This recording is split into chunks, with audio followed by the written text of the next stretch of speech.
Eugênio já deu o palpite dele. Já? Se o Flamengo não for afetado por problemas extra-campo, sem preocupação com Pedro, para Eugênio é 4 ou 5-0? É isso. É isso? Em condições normais é goleada. 5-0? 4-0. 4-0. Na CNTP. Salve, salve, nação, vambora com mais um vídeo aí, né, sobre o Náutico Flamengo. Hoje chegou o grande dia, né, do Flamengo poder enfrentar o Olímpia pela Libertadores, jogo de ida, né, no Maracanã. O Flamengo vai ter o desfalque de Pedro, de suspenso, Davi Luiz voltou a treinar e Ayrton Lucas também voltaram a treinar, só que não sabemos se eles vão ser relacionados para a partida, né, ainda é uma dúvida. Então é aquilo, o Flamengo precisa fazer o resultado em casa, pelo menos dos 3-0 aí, já para poder encaminhar essa classificação, né? Caso um placar magro, a decisão vai ser em Assunção, Paraguai, né? Mas o Flamengo tem todas as condições de, no jogo de ida mesmo no Maracanã, com o apoio da sua torcida, chegar e meter logo um 3-4-0 para poder encaminhar ou sacramentar logo essa classificação, né? Vambora com mais um vídeo, vai deixando seu like, se inscreve no canal também para não perder nenhum vídeo. Vambora, nação, tamo junto. Dê seu palpite aí, né? Seu palpite, seu like também e vambora. Créditos aí, ESPN no Brasil. Vambora, galera. Tamo junto. Gabriel, Eugênio, Prates, professor Celso, fãs de esporte conectados com a gente aqui no F360. Esse barulho que vocês provavelmente ouvem ao fundo é a galera aqui dando aquela parada no gramado, né? Pra bola rolar às 9 horas da noite. Flamengo e Olímpia, jogo de ida, oitavas de final, Comebol Libertadores. Olímpia tem a vantagem de decidir em casa, semana que vem lá no Defensores del Chaco, mas o primeiro jogo é aqui no Maracanã e sempre aquela expectativa, né? Flamengo não divulgou a parcial de ingressos, mas por média, por aproximação, é seguro afirmar que teremos mais de 63, 64 mil torcedores essa noite aqui para o jogo das 9, com transmissão exclusiva aqui na ESPN e no Star Plus. Estou à disposição. Muito se falou de Pedro, né, ao longo da semana, por razões óbvias, ele foi o grande fato jornalístico de sábado à noite para cá, mas também tem jogo, tem campo-bola, tem o Flamengo provavelmente com alguma alteração. Nesse momento, o Sampaoli, no Ninho do Urubu, comanda aquele treininho em dia de jogo, em que ele tira algumas dúvidas e depois define qual é a escalação. Ontem, o Davi Luiz participou do treino, a Ayrton Lucas também, ele tem quase todo mundo à disposição. O Pedro é que está fora porque está polido pela diretoria. Só volta a jogar, só volta a ficar à disposição para o jogo de domingo contra o Cuiabá no Campeonato Brasileiro, meus amigos. Eugênio Leal tem pergunta. É sobre o gramado, Eugênio? A pergunta é sobre o gramado e não é só para o jogo de hoje. Estou pensando lá na frente, Rafael. Não sei se você tem alguma informação. Queria saber como é que está o gramado, que não tem estado maravilhoso no Maracanã, mas pensando lá na frente, porque a final da Libertadores é no Maracanã. E a Comebol, ela gosta de um gramado perfeito para a final. E a Comebol também gosta de pegar o estádio para vestir como seu bem antes da final acontecer. A final no início de novembro. Você tem informações em relação a isso? Flamengo e Fluminense terão que parar de jogar no Maracanã por quanto tempo para que a final aconteça? E que trabalho está sendo feito no gramado para que isso possa ser minimizado? Bom, a final da Libertadores, Eugênio, está marcada para o dia 4 de novembro. O Flamengo e o Fluminense não receberam nenhuma comunicação até agora oficial por parte da Comebol em relação a em que momento o Maracanã deixa de ser deles e passa a ser da Confederação Sul-Americana. O que a gente pode informar para o Fã de Esporte é que neste ano de 2023, o gramado do Maracanã já parou 2 vezes. Uma entre o finalzinho do Campeonato Carioca e o início do Campeonato Brasileiro, e a outra durante aquele período da data FIFA, inclusive que o Fluminense teve que jogar em Volta Redonda o seu último jogo. Para aparar o gramado, para consertar o gramado, para ajustar o gramado. Vou até pedir aqui ao Gabriel para dar um zoom no gramado aqui no Maracanã. Acho que dá para perceber, mesmo com toda a distância, que a qualidade média ela é satisfatória, não está ruim para a prática do jogo. Mas é um local muito usado, muito suscetível às questões climáticas. A gente sabe que o Rio de Janeiro não tem aquele chamado inverno padrão, né? Às vezes faz muito sol, como hoje, por exemplo. Hoje é um dia ainda de inverno e nós estamos com uma temperatura de 23 graus, né? E o sol de fora, não tem uma nuvem no céu. Amanheceu aquele nevoeiro aqui no Rio, mas agora não tem uma nuvem no céu. E você vê que há uma equipe que trabalha constantemente para poder manter o gramado em condições. Tem ali a visitação turística, o estádio está aberto ao público até horas antes do início do protocolo do jogo. O turista que vem ao Rio de Janeiro pode perfeitamente entrar aqui no gramado, não dentro do campo, né? Mas aqui no entorno, tem ali um gol que fica posicionado atrás de um dos gols. Os quero-queros estão por aí também, eles fazem o papel deles também nesse sentido, mas o fato é que a gente percebe uma condição média satisfatória. Mas olhando minuciosamente, tem pequenas falhas sim.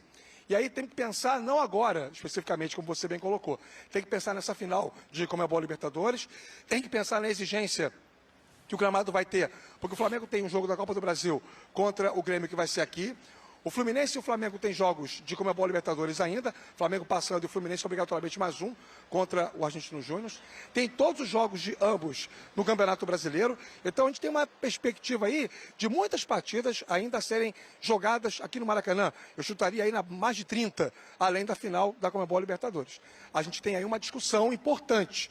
Hoje, repito, a condição no visual, ela é satisfatória, mas é impossível, associando a carga de jogos com as questões climáticas do Rio de Janeiro, fazer uma projeção de como estará o gramado no dia 4 de novembro.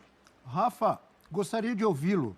Sua opinião, ou talvez informação de clima de bastidores desse Flamengo em relação ao caso Pedro.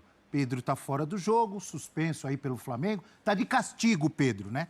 E aí há diferentes pensamentos em relação a tudo isso que vem acontecendo, em relação a essa punição ao Pedro. Tem muita gente que pensa, olha, o Pedro realmente faltou com respeito, enfim, com seus companheiros ou com a própria comissão técnica ao se recusar continuar ali com o aquecimento e merece ser punido. E há outro tipo de pensamento, inclusive o Breler estava conosco aqui, acho que antes de ontem, e deixou bem claro a opinião dele, e eu levei muito em consideração, até concordei com o que o Breler falou, que o Pedro, apesar de ter errado, ele passa a ser uma vítima incontestável e até de um caso grave quando ele é agredido, quando ele leva um tapa, um soco, enfim, foi agredido ali no rosto, né? E aí não deveria ser punido por isso. De qualquer maneira, é um clima ruim ali dentro do elenco, num jogo importantíssimo de mata-mata de oitavas de final da Libertadores, quando o jogador está fora e não se sabe qual será o futuro dele, ou se sabe. Como que está sendo visto, como que o grupo lida com isso, o que você acha ou sabe de tudo isso? Bom, segundo as informações do dia a dia do Flamengo, Abel, no primeiro momento o grupo saiu unanimemente em defesa do Pedro, né? Quando ele foi agredido pelo Pablo Fernandes, o ex-preparador físico do Flamengo.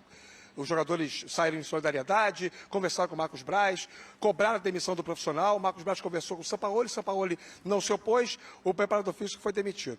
Chega na segunda-feira, o Pedro não aparece para treinar. E aí o que era uma espécie de manifestação coletiva pró, virou uma insatisfação coletiva. Os jogadores começaram a não gostar muito desse comportamento do Pedro. Entendiam que ele deveria ter aparecido para treinar. Depois apareceu uma alegação de que ele ainda estava com muitas dores no local, mas o que manda o protocolo é que ele apareça no clube, seja examinado pelos médicos e, se for o caso, liberado para voltar para casa, e isso não aconteceu. Na terça-feira, o Pedro voltou aos treinos. Aconteceu aquela conversa entre o staff dele e os dirigentes do Flamengo e a vida seguiu. E ontem, mais ou menos na hora do almoço, o Flamengo oficializou essa punição com a multa e também a suspensão do jogo de hoje. Fica fora da relação. Juízo de valor. Ontem debatemos muito isso no F90, porque foi mais ou menos na hora que a notícia explodiu. E eu concordo com o capita Fábio Luciano, que disse aqui o seguinte: quando você tira o jogador do jogo, você pune o time, né? Não dá para ser diferente agora do que foi nas ocasiões, nos episódios envolvendo o Gabigol e o Marinho. Nos episódios envolvendo Gabigol e Marinho, o Flamengo tirou de um jogo e aplicou 5% de multa no salário. Isso está previsto, é um modelo padrão. Se aconteceu com os outros dois, também tem que acontecer com o Pedro. Não dá para ter pesos diferentes para situações que são iguais, atos de indisciplina. Mas você pode discutir conceitualmente, desde o início, essa metodologia, e eu discuto. Eu acho que quando você tira o jogador da relação, você pune a instituição. A multa, ok, indisciplina você vai e paga com o bolso, é normal. Onde mais dói jogador de futebol é no bolso. Às vezes o torcedor pensa assim, o jogador quer jogar, mas o que dói mesmo é no bolso. Quando ele realmente sente uma perda financeira, isso mexe com ele. Essa é a informação. O ambiente no elenco do Flamengo, até onde se sabe, está monitorado, né? Está em banho-maria. Estão levando lá o dia a dia, tudo depende muito do jogo. O Flamengo hoje tem uma grande partida a fazer contra um Olímpia em crise, penúltimo colocado do Campeonato Paraguaio. Troca no comando técnico, terceiro jogo do Arce, uma derrota e um empate. Diego Aguirre deixou o time muito mal. Na temporada do Campeonato Paraguaio, em 4 rodadas, 3 derrotas e um empate. Délis Gonzalez, craque do time, não joga desde fevereiro. Então é um Olímpia fragilizado tecnicamente e emocionalmente. Então é um prato cheio para o Flamengo conseguir uma grande vitória hoje, abrir vantagem e automaticamente dar uma neutralizada em toda essa situação. Agora tem um outro ponto que eu acho que é importante a gente debater aqui e trazer para o Fã de Esporte. Domingo, contra o Cuiabá pelo Campeonato Brasileiro, O Pedro vai ter que jogar porque o Gabigol está suspenso. Com Tique Arce no comando e também não vem numa fase muito boa o Olímpia, né? Se não me engano, 5 jogos sem vencer. É prejudicado e tem que mudar. Se isso é uma prática, práticas também se mudam. Olha, daqui para frente é desse jeito. Em algum momento isso tem que mudar. Mas, prof, você não acha que se você muda uma punição, uma suspensão, enfim, uma pena para um que outros já passaram, você também não abre um precedente perigoso? Porque você começa a calcular assim, olha, para esse foi de um jeito, para esse foi de um outro jeito, porque foi um outro ato de disciplina. Se você voltar... Em linhas gerais, sim. é uma indisciplina. Só se você falasse, ó, daqui para frente vai ser desse jeito. Eu acho que isso já começou errado. Eu acho que punição tem que haver punição. Eu acho que o erro do Flamengo aí é não monitorar o caso antes dele explodir. Porque ali foi uma gota d'água. O Pedro mesmo disse que já vinha sofrendo Vinha acontecendo. Então, assim, a direção do clube tem que estar ali trabalhando no dia a dia, percebendo essas tensões e agindo para evitar que o caldo derrame. Derramou o caldo, tem que ter uma punição, porque senão vira a casa da mãe Joana. E aí, a consequência, o clube é prejudicado, mas o Pedro não pode passar em branco pelo que fez. E acho que dentro de campo até, pensando no jogo em si, o Flamengo tem peças. Né? O Pedro vinha sendo reserva, inclusive ele se chateia porque ele nem entra no jogo contra o Atlético. O Flamengo tem peças para usar no ataque. Ele não é dependente do Pedro para ganhar do Olímpia. Mas eu acho que o impacto que isso tem no jogo é mais psicológico. É desvio de foco. É uma semana em que ninguém falou no jogo. O jogo é hoje e a gente está discutindo aqui o caso Pedro. Jogo extremamente importante. Ninguém olhou para o adversário que vem no momento difícil, é verdade, mas que vem dizendo o seguinte, esse é o jogo da vida. Para eles é o jogo da vida. O Arce, desde que assumiu, lá atrás, já tem mais de uma semana, tem uns 10 ou 12 dias, ele falou, vamos jogar à morte. 21. O Aguirre falava também, né, Eugênio? Antes de ser demitido, o Aguirre também falava muito sobre esse jogo. Depois do sorteio, houve, assim, uma preocupação muito grande do Olímpia, que se pudesse escolher, não iria escolher o Flamengo, né? O Aguirre, antes de ser demitido, falava que o Olímpia se preparava para tentar eliminar o bicho-papão. E vem de resultados ruins também, porque não estava focando nos resultados do campeonato local. Estava focando no jogo de hoje, e para eles é o seguinte, é levar um resultado que possa ser administrado no jogo da volta. É não fechar o duelo hoje. Ou seja, eles não querem perder de muito. Se perder de um gol, para eles não está ruim. E eu acho que o Flamengo não está falando do Olímpia. Talvez internamente, assim, mas o foco no clube durante essa semana foi em contornar a situação do Pedro. O time está feliz, o time está triste, o time está de um lado, o time está do outro, o preparador físico saiu, quem é que vai comandar essa questão? E isso pode abalar um pouco. Ainda assim, o Flamengo é muito mais forte que o Olímpia. Jogando no Maracanã, ele tem tudo para conseguir a vitória. A gente só vai medir o impacto psicológico disso quando o jogo correr. Pode ser que até seja positivo, que os jogadores queiram ganhar e mostrar, estamos aqui, independente de qualquer problema, somos muito fortes e vamos atropelar o Olímpia. É jogo hoje. Não fosse esse caso do Pedro, era jogo que o Flamengo ganhar 4-5-0. Que isso? 4-5-0? Pela diferença. Olha aqui, ó. Do outro lado, Eugênio, Olímpia, tricampeão da América. Não sei se você está Eugênio, é o Olímpia que vai estar lá. Para completar. Olímpia, aquele O Arce da faixa falou preta, disso no camisa coletivo, branca. hein? Hoje, dentro da realidade do futebol, é essa. Você olha o último duelo Flamengo e Olímpia, que foi em 2021. O Flamengo passou o carro. No agregado 9-2. É isso. Você que é o Capitão América, um profundo estudioso do futebol sul-americano, só para lembrar e para ouvi-lo um pouco mais. O Olímpia na primeira fase, grupo H. Olímpia, Atlético Nacional de Medellín, Patronato e Melgar, é isso? Sim. Isso. O Olímpia, 6 jogos, ganhou 4, empatou 2, não perdeu nenhum. Está invicto na Libertadores, com 13 gols marcados em 6 jogos e 4 sofridos. Repita o grupo. Olímpia, Atlético Nacional Empatou os 2 jogos com o Atlético Nacional. Espera um pouquinho. Calma, ele tá... Espera um pouquinho. Vai, fala aí. Repita o grupo do Flamengo aí pra mim.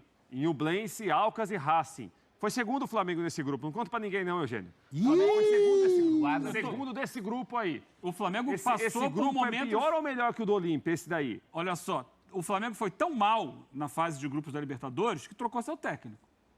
Hoje é uma outra realidade. O Olímpia também trocou, né? O Flamengo perdeu para o Alcas lá, mas o Olímpia não trocou o técnico pelo desempenho na Libertadores, e sim no Campeonato Nacional. Sim. E na Copa Paraguai, que eles foram eliminados por um time da segunda divisão. O Olímpia terminou o Campeonato Paraguaio no Apertura, o campeonato do primeiro semestre, em 6º lugar. Sabe o que é para o Olímpia terminar o campeonato paraguaio em 6º lugar? É algo histórico, negativamente falando. Porque o Olímpia, se não é campeão, ele pode, no pior dos casos, ficar em 3º. Porque tem o Libertad, que é uma Tem o força. Cerro Porteño, o Libertad, às vezes o Guarani dá uma mordida. Sim. Agora, em 6º, é algo Crise. crise. O momento é muito ruim do Olímpia. E ele se agarra exclusivamente à Libertadores. Uma Libertadores onde ele enfrentou o Patronato, um time da 2ª divisão da Argentina. É um argentino, mas é um time da 2ª divisão da Argentina. Enfrentou o Melgar, um time peruano que fez um brilhareco ano passado, mas quando o técnico foi embora, o Néstor Lourenço foi ser o técnico da seleção colombiana, o time voltou à realidade dele, que é de um time ali competitivo apenas no âmbito nacional no Peru, não para Libertadores. E contra o Atlético Nacional, que também não vive um grande momento, o Olímpia empatou os 2 jogos, não venceu. Então, foi o primeiro colocado num grupo em que ele teve muito mais facilidade e ele foi muito mal. Então, a realidade hoje do Flamengo, que melhorou desde a chegada do São Paulo, não encontrou ainda o futebol que ele pode jogar. O Flamengo pode jogar melhor do que tem jogado. O potencial que tem para jogar. Pode ser muito mais intenso, mas o Flamengo hoje é muito melhor e se tudo corresse com tranquilidade, hoje era um jogo para golear. Então segura aí. Vamos fazer um sai do muro informal aqui, porque Eugênio já deu o palpite dele. Já? Se o Flamengo não for afetado por problemas extracampo, sem preocupação com Pedro, para Eugênio é 4 ou 5-0? É isso. É isso? Em condições normais é goleada. 5-0? Sim. 4-0. 4-0. Na CNTP. 4-0. É isso. Eu tenho a leve impressão que Rafael Prats pensa diferente, sempre comedido, não vai na ousadia. o futebol não permite Fechem desaforo. em Rafael Prats, por favor, porque Rafael não Prats permite desaforo. vai dar o palpite para Flamengo e Olímpia. Eugênio palpitou 4-0. Se o time não sentir psicologicamente a situação do Pedro fora de campo. Se isso tiver um impacto negativo na relação dos jogadores com a comissão técnica, entre os próprios jogadores, isso pode afetar o Flamengo. Se não, se o time reagir bem a isso, esquecer esse problema, ele ganha e bem, com 4-0. jeito a goleada. Pode ser. Rafael Prats, por favor, imagem no Rafael Prats, o tático, o polivalente, o belo. Seu palpite. Flamengo 1, Olímpia 0. Só. E olha lá. Tá bom demais. A Arrascaeta vai jogar. Vai jogar. O Rafa tem Gabigol o time vai lá? jogar. Rafa Marques Hoje tem o sim, possível domingo time? não. Eu posso mudar a minha visão dependendo da escalação que tem ele os Ah, é? dois aí. agora. Então vai lá, Dá pra ver Rafa. aí, as telas. Vai lá. Obviamente que sim. Temos. Porque a gente tem que ter, não dá para ter Saber o que certeza com o São muda. Paulo, né, Abel e amigos? Cada jogo é um time diferente. Na opinião do Prats. Né? O que muda com a escalação, né, Eugênio? Não sei.